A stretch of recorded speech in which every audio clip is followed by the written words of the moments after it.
కర్నూలులో రజకులు ద్వితీయ స్థానంలో ఉన్నారు. 2025లో రజకుల అభివృద్ధికి అడుగులు పడుతున్నాయి. ధోబీఘాట్ శీతలావస్థలో ఉన్నాయి. సీఎం మంత్రులు రజకులకు సహాయం చేసేందుకు సిద్ధంగా ఉన్నారు. రజకులలో ఐక్యత చాటాలి. రజకుల జీవన విధానాన్ని అభివృద్ధి చెందాలే చూద్దాం. రజకుల 60 వృత్తి కుటుంబాలకు ఒక ధోబీఘాటుగా ఉండేలా ప్రభుత్వం చూస్తుంది. రజకుల రక్షణ చట్టం తీసుకువచ్చేందుకు ఆంధ్రప్రదేశ్ రాష్ట్ర ప్రభుత్వం కృషి చేస్తుందని రజక వృత్తిదారుల welfare development corporation chairman Savitramma తెలిపారు. ఈ రోజు కర్నూలు నగరంలోని ప్రభుత్వ అతిథి గృహానికి రావడంతో ప్రజా సంఘాల నాయకులు, రాజకీయ నాయకులు పూల బొకేలతో, శాల్వాలతో కప్పి సన్మానం చేశారు. అనంతరం విలేకరులతో మాట్లాడారు. 2013లో రజకులపై సర్వే చేశారు. ఆంధ్రప్రదేశ్ రజాకా సంఘం రాష్ట్ర ప్రధాన కార్యదర్శి శ్రీరాములు మాట్లాడుతూ రజకులు ఎంతమంది తమ జీవన విధానంపై ఆధారపడి ఉన్నారో పరిశీలన చేయవలసిన అవసరం ఎంతైనా ఉందన్నారు. రజకుల సమస్యలను దృష్టికి తీసుకెళ్లి పరిష్కారానికి కృషి చేస్తానన్నారు. ఐక్య సేవా సమితి చైర్మన్ గారికి ఒక విన్నపించుకుంటున్నాము. మనకు రజక వెల్ఫేర్ కమిటీ ఒక కమిటీ ఉంది, జిల్లాకు ఒక కమిటీ ఉంది. 3 monthsకి ఒకసారి కలెక్టర్ ఆధ్వర్యంలో మీటింగ్ జరుగుతుంది. ఆ కమిటీలో మొత్తం రద్దు చేసి నూతన కమిటీ ఏర్పాటు చేసి కమిటీ ఏర్పాటు చేసుకున్నాక మన బడ్జెట్ ఎంత వస్తుంది దాన్ని బట్టి రివ్యూ సర్వీస్ కూడా బాగుంటుందని కోరుకుంటున్నాం. అలా ఒక్క నిమిషం. నా పేరు చంద్రశేఖర్. ఈరోజు మన కర్నూలు జిల్లాకు ఒక వాషర్మెన్ ఫెడరేషన్ చైర్మన్గా, ఒక లాయర్గా, ఒక మహిళగా, ఒక అత్యున్నత ఎడ్యుకేషన్ చదివిన వ్యక్తిని చైర్మన్ చేసినందుకు మా చంద్రబాబు నాయుడు సార్ గారికి, లోకేష్ గారికి మరియు బీజేపీ కేంద్ర కమిటీ వాళ్ళకు కృతజ్ఞతలు చేస్తున్నాము. ఈరోజు మాకు చాలా సంతోషంగా ఉంది. మా మహిళ, మా సోదరి ఈరోజు ఒక చైర్లో కూర్చోయిందంటే చాలా సంతోషం ఉంది. ఆమెకు ఈ యొక్క రజకుల యొక్క సాధక బాధకలు, కష్టాలు, వాళ్ళకి ఎటువంటి ఏం చేయాలనేది ఆమెకు మంచి అవగాహన ఉంది. కాబట్టి మనం ఆమెకు ఎక్కువ చెప్పాల్సిన పని లేదు. ఆమె అన్ని చేయగల దమ్ము ఉంది ఆమెకు.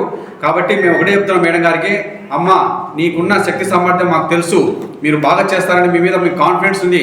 మన రజకులకు మీరు చేదోడు వాడుతుండి భవిష్యత్తులో మన పైన జరిగే దాడులో కానీ తర్వాత ఏమైనా జరుగుతుండగా మీరు దగ్గరుండి చాలా మా రాంబాబు సార్ ఇప్పుడు చెప్పినాడు, ప్రతి జిల్లాలో ప్రతి మూడు నెలలకు ఒకసారి కమిటీ మీటింగ్ ఖచ్చితంగా జరపాలి. అది మీరు జీవో ఖచ్చితంగా ఇంప్లిమెంట్ చేయాలి. ఎందుకంటే 2023లో ఇంప్లిమెంట్ అయ్యింది 102 ఇంకా ఆంధ్రప్రదేశ్లో దాని ఇంప్లిమెంటేషన్ లేదు. దాన్ని ఇంప్లిమెంట్ చేయమని మనం గవర్నమెంట్ దగ్గర అప్పీల్ పెట్టాలి అనేది మన మొదటి డిమాండ్. అదిగానే మనము గవర్నమెంట్ నుండి భరోసా తీసుకుని దాని ఇంప్లిమెంటేషన్కి ప్రొసీడింగ్స్ వచ్చాయి అని అంటే అన్నగారు చెప్పిన ఈ విషయాలు ఏదైతే టెంపుల్స్లో రావాల్సిన మన కేటగిరీకి ఏదైతే ఉందో అవన్నీ బెనిఫిట్స్ వస్తాయి. ఇవన్నీ 102కి ఇంప్లీడ్ అయి ఉన్నాయి. సో అది మనం దానికోసం మనం పోరాడడానికి సిద్ధంగా ఉన్నాము. దానికి మనం గవర్నమెంట్ దగ్గర అప్పీల్ పెట్టి సాధించుకునే నమ్మకం మనకుంది.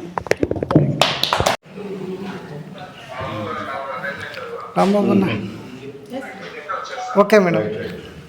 నమస్తే, నా పేరు సావిత్రి. నేను రజక కార్పొరేషన్ చైర్పర్సన్గా బాధ్యత స్వీకరించిన తర్వాత నా మొదటి పర్యటన నా సొంత జిల్లా కర్నూలుకు వచ్చాను. ఇక్కడ సంఘ పెద్దలు, కుల పెద్దలు అందరూ కూడా ఘన స్వాగతం పలికినందుకు చాలా సంతోషంగా ఉంది. నా బాధ్యత పెరిగింది అనుకుంటాను. కర్నూలు జిల్లా అనే కాకుండా ఆంధ్రప్రదేశ్లో మన రజకుల హక్కులు ఏదైతే ఉన్నాయో వాటన్నింటిని మనం సాధించుకోవడానికి మనం అందరం ఒక తొలి మట్టి వేయాలి. ఇప్పుడు ఆసన్నమైంది ఆ టైము. ఇంతవరకు ఏం జరిగింది అనేది మనం పక్కన పెట్టేస్తే ఇప్పటి నుండి మనం ఏం సాధించాలి అనేది నాకు ఒక క్లారిటీ ఉంది. దీనికి యాక్చువల్గా మన రజకులలో రజకులు అంటే పబ్లిక్ ఒక అస్పృశ్యత, అన్టచబిలిటీ అనేది ఉంది. ఆ అన్టచబిలిటీ ఏ స్థాయిలో ఉందో, ఏ మోతాదులో ఉందో అనేది మన ప్రభుత్వానికి మనము స్పష్టంగా తెలియచేయాలి. దానికి మన రజకుల ఐక్యత, మన రజకుల సంఘటిత ప్లస్ మన రజకుల యొక్క పాపులేషన్ ఎంత ఉందో. ఎందుకంటే 2013లో మనకు రజకుల పాపులేషన్ సర్వే చేస్తారు, కానీ దాన్ని బహిర్గతం చేయలేదు. కానీ ఇప్పుడు మన పర్సంటేజ్ పెరిగింది. మామూలుగా సర్వే ప్రకారము ఆంధ్రప్రదేశ్లో రజకుల పర్సంటేజ్ 2nd పాపులేషన్ అని ఉంది. కానీ ఇప్పుడు ఈ గత 8 సంవత్సరాలలో 10 సంవత్సరాలలో రేపు 25లోన మనకు సెన్సస్ స్టార్ట్ అవుతుంది. అంతగా మునుపే మన ఎంత బలం ఉంది అనేది మన జిల్లాల వారీగా, మండలాల వారీగా, గ్రామాల వారీగా ఒక స్పష్టత మన ప్రభుత్వానికి చూపించగలిగితే మనలో ఎంతమంది బెనిఫిషియర్స్ ఉండాలి, ఎంతవరకు వీళ్ళు బెనిఫిట్ పొందుతూ ఉన్నారు, ఎంతమంది సఫరర్స్ ఉన్నారు అనే విషయాన్ని మనం ఒక క్లారిటీ తీసుకుందాము. క్లారిటీ తీసుకున్నాక ఫర్దర్ స్టెప్ తీసుకుందాము. అది కాకుండా మనకు గత కొన్ని సంవత్సరాల కిందట ధోబీఘాట్స్ మనకు